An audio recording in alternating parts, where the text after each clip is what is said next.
ಸಚಿವರಾದ ಸತೀಶ್ ಜಾರಕಿಹೊಳಿ ಅವರಿಂದ ಗುಟಗುದ್ದಿ ನೂತನ ಶಾಲಾ ಕಟ್ಟಡ ಉದ್ಘಾಟನೆ.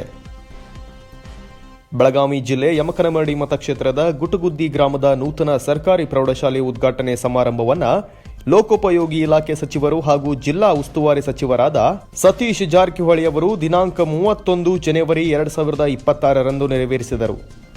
ಈ ಶುಭ ಸಂದರ್ಭದಲ್ಲಿ ಕ್ಷೇತ್ರ ಶಿಕ್ಷಣಾಧಿಕಾರಿ ಪ್ರಭಾವತಿ ಪಾಟೀಲ್, ಹುಕ್ಕೇರಿ ತಾಲೂಕಾ ದಂಡಾಧಿಕಾರಿ ಬಲರಾಮ್ ಕಟ್ಟಿಮನಿ ಹಾಗೂ ಸಚಿವರ ಆಪ್ತ ಸಹಾಯಕರಾದ ಮಾರುತಿ ಗುಟಗುದ್ದಿ, ಲಗಮನ್ನ ಪನಗುದ್ದಿ, ಶಾಲಾ ವಿದ್ಯಾರ್ಥಿಗಳು, ಶಿಕ್ಷಕರು, ಗುರು ಮಾತೆಯರು, ಗ್ರಾಮ ಪಂಚಾಯಿತಿ ಅಭಿವೃದ್ಧಿ ಅಧಿಕಾರಿಗಳು, ಅಧ್ಯಕ್ಷರು ಮತ್ತು ಸದಸ್ಯರು ಹಾಗೂ ಇನ್ನೂ ಹಲವಾರು ಗಣ್ಯರು ಮತ್ತು ಗುಟಗುದ್ದಿ ಗ್ರಾಮದ ಹಿರಿಯರು ಉಪಸ್ಥಿತರಿದ್ದರು.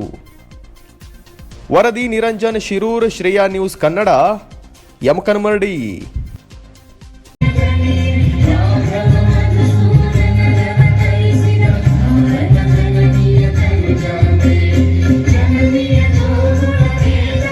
ಜನನಾಯಕರಾಗ್ತಾರೆ. ಅಂತ ಜನನಾಯಕರ ಜೀವನವು ಒಂದು ಮಹಾ ಸಂಗ್ರಾಮ. ಇಲ್ಲಿ ಜೀವನದ ಸಮಸ್ಯೆಗಳೊಂದಿಗೆ ಅವರು ಹೋರಾಡಲೇಬೇಕು. ಸೊ ಹೀಗಾಗಿ ನಾವು ಬಹಳಷ್ಟು ನಮ್ಮ ಜನಕ್ಕೆ ಕೂಡ ಭೂಮಿ ಕೊಡಿಸ್ಲಿಕ್ಕೆ ನಾವು ಪ್ರಯತ್ನ ಮಾಡ್ತಾ ಇದ್ದೀವಿ.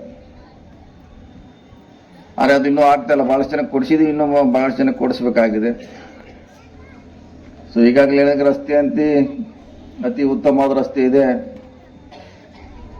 ಕೆರೆ ತುಂಬು ಯೋಜನೆ ಇದೆ, ಈ ಭಾಗದ ನೀರಾವರಿ ಯೋಜನೆ ಕೂಡ ಈಗಾಗಲೇ ಕೆಲಸ ಮುಗಿದಿದೆ.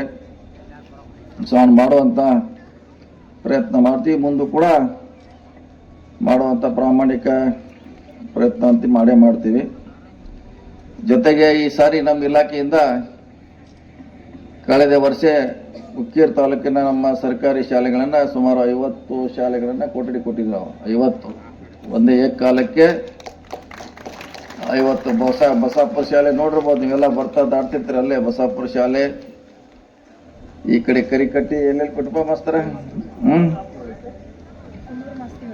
ಹಳೆ ಗುಡುಗನಟ್ಟಿ, ಯಮಕನಮರಡಿಯಲ್ಲಿ ಕೊಟ್ಟಿದ್ದೀವಿ, ಆಮ್ಯಾಗೆ ಗವನಾಳದಲ್ಲಿ ಕೊಟ್ಟಿದ್ದೀವಿ,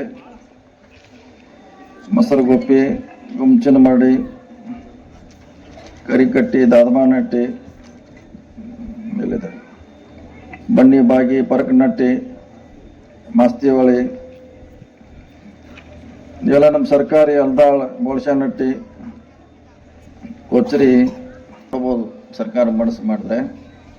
ಅದಕ್ಕೆ ನಂದೊಂದು ಮಾಡಲ್ ಇರಲಿ ಯಮಕನಮರಡಿ ಅಂತ ಮಾಡಲ್ ಮಾಡಲಿಕ್ಕೆ 200 ಕೊಠಡಿಗಳನ್ನ ಕೊಡ್ತಾ ಇದ್ದೀವಿ. ಬಹುಶಃ ಇದು ದೇಶದಲ್ಲೇ ಮಾದರಿ.